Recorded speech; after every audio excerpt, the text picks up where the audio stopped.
primo, não sei o que. Daí o Luiz disse, tá, eu vou junto, nós vamos junto com o Caio. Aí falou, não. Aí o Luiz disse, tá, vamos junto. Daí foi o Luiz, a mulher dele e o Caio. Nós continuamos andando, assim, e eles demorando. Aí daqui um pouco, vamos esperar eles então, né? Luísa brava.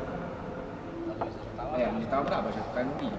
Tá, vamos esperar, esperamos. Daqui um pouco vieram eles, aí o Caio capou pra trás, assim. Ele veio caminhando. Daí ele chegou perto, daí ele chegou perto da Luísa assim, vai pra ti.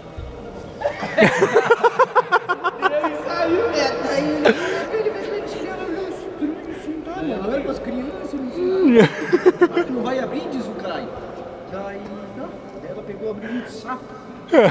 Pai, aí vocês não filmam nessa hora e a câmera não tá funcionando.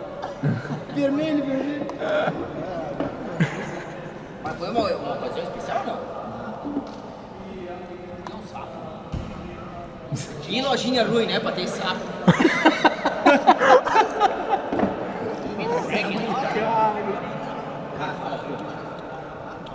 Que extraído. Não, morto, começa